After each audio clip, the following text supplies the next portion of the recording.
Olá, meu nome é Rebeca e eu vou apresentar sobre o Império Persa. Primeiro a civilização persa foi uma das mais expressivas civilizações da antiguidade.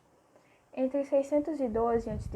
e 550 a.C., a região do atual Irã foi dominada pelos Medos, um povo que dividia esse território há vários séculos com um outro povo, os persas. A unificação política do Planalto iraniano e a criação do Império Persa foi uma obra de Ciro, rei da Pérsia, que realizou a dominação do reino da região da Média, e assim deu início à formação de um bem-sucedido reinado que durou cerca de 25 anos. Em seu reinado, procurou instaurar uma certa unidade econômica no império e tratou os povos submetidos com benevolência, deixando-os com seus próprios costumes, língua e tradição. Foi visto pelos hebreus como o libertador dos jugos dos caldeus. Ciro o Grande conseguiu conquistar os territórios da Mesopotâmia, de toda a Ásia Menor, a atual Turquia, e de territórios a leste da Pérsia, a parte ocidental da Índia. Por todas essas conquistas, Ciro foi considerado um dos grandes estrategistas da antiguidade militar. Localização: a Pérsia situava-se a leste da Mesopotâmia, num extenso planalto onde hoje corresponde ao Irã, localizado entre o Golfo Pérsico e o Mar Cáspio. Ao contrário das regiões vizinhas, possuía poucas áreas férteis. Esta civilização estabeleceu-se no território por volta de 500 a.C. Cultura: foi no campo religioso que se deu a contribuição mais original dos persas. Zoroastro ou Zaratustra fundou uma religião cuja doutrina foi exposta no livro Avesta. A doutrina Zoroastro pregava a existência de uma incessante luta entre Hormuz, deus do bem, e Arimã, deus do mal. Zoroastro afirmava que somente no dia do juízo final, quando todos os homens seriam julgados por suas ações, Hormuz venceria definitivamente Arimã. Um dos principais deuses auxiliares de Hormuz na luta contra o bem ou do mal era Mitra, que se tornou fortemente adorado por muitos persas. Hormuz não tinha imagens, seu símbolo era o fogo, por isso aqueles que reverenciavam eram chamados de adoradores do fogo. O zoroastrismo valorizava o livre-arbítrio do homem, isto é, cada pessoa é livre para escolher entre o caminho do bem ou do mal. É claro que, conforme sua escolha, responderia pelas consequências no dia do juízo final. Como os persas controlavam os povos vencidos? Comparados com os assírios, os persas podem ser considerados mais tolerantes.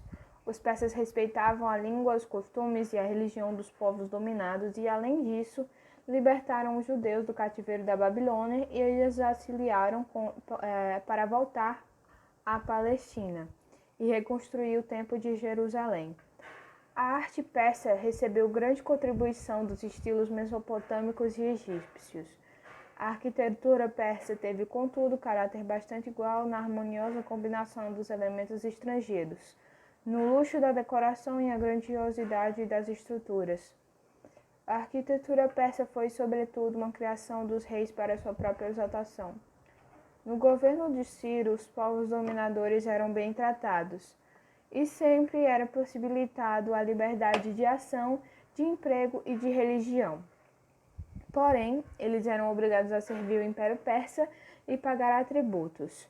Os babilônios, por exemplo, deviam fornecer eunucos, homens castrados, para vigiar o harém real.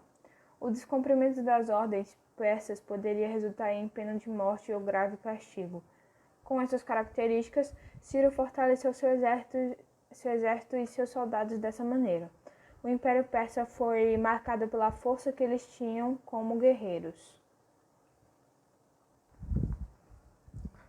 Conquistas: os persas conquistaram ainda outros povos que viviam nas proximidades do Planalto do Irã, impondo a todos a mesma administração. Eles acabaram por construir um vasto império. Seu território compreendia a Ásia Menor, a Mesopotâmia e uma parte da Ásia Central. Estes domínios seriam ainda ampliados nos governos posteriores a Ciro. Cambises conquistou o Egito em 525 a.C. Dário dominou a Ásia até o vale do rio Indo e também uma pequena parte da Europa, onde se localizavam algumas colônias gregas. Dário e depois seu sucessor Xerxes tentaram conquistar ainda a região atual da Grécia, mas fracassaram. Em 330 a.C., o Império Persa foi conquistado por Alexandre Magno, da Macedônia. Imperadores. Ciro inaugurou o chamado Império Persa. Com o aumento da população, houve a necessidade de expansão geográfica. Ciro o Grande, 560 a 530 a.C., tornou-se o rei dos Medos e Persas após haver conquistado Ecbatana e destronado Astíagenes. Ciro o Grande. Imperadores.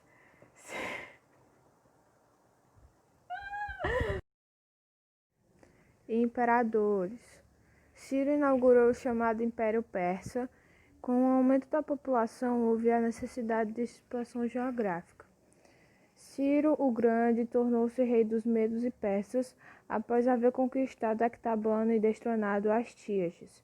Conquistou também a Babilônia e seu império ia desde Helesponto até as fronteiras da Índia.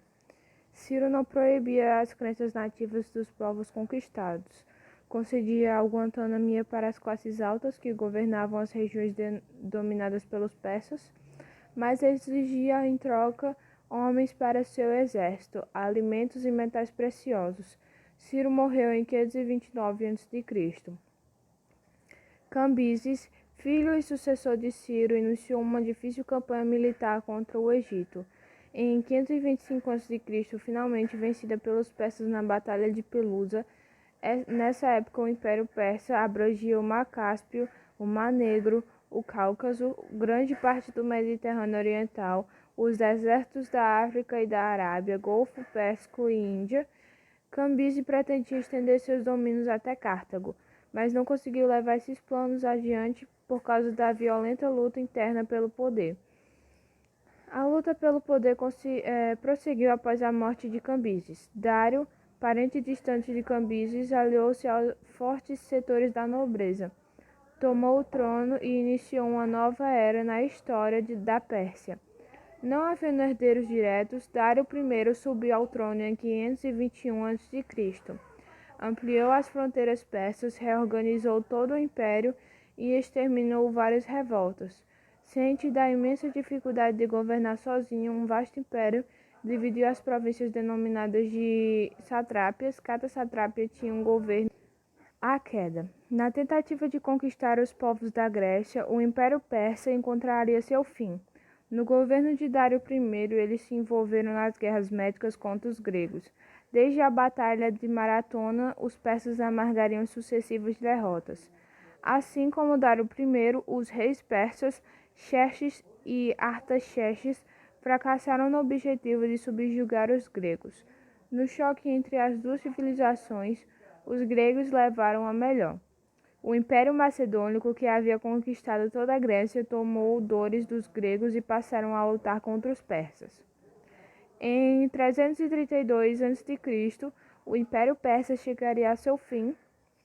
Alexandre o Grande, rei da Macedônia, depois de uma série de batalhas, conquistaria todo o Oriente, antes pertencente a Dário III, o último rei da Pérsia Antiga. O fim. Durante o reinado de Artaxerxes I, segundo filho de Xerxes, os egípcios se rebelaram com a ajuda dos gregos. Embora a revolta fosse contida em 446 a.C., ela representou o primeiro ataque importante contra o Império Persa e iniciou da sua decadência. Apesar da boa organização, os persas não conseguiram controlar todo o gigantesco império. Os povos dominados viviam se revoltando e as rebeliões foram dividindo e enfraquecendo o império. O último rei da dinastia Aquemênia, iniciada por Ciro, foi Dário III, que perdeu metade do império na invasão do Alexandre o Grande em 330 a.C. Dário III teria sido preso e morto por seu próprio exército, no mesmo ano de 330 a.C. Os gregos e macedônios, comandados por Alexandre o Grande, invadiram e destruíram o Império Persa. Obrigado por assistir até aqui. O nosso grupo foi o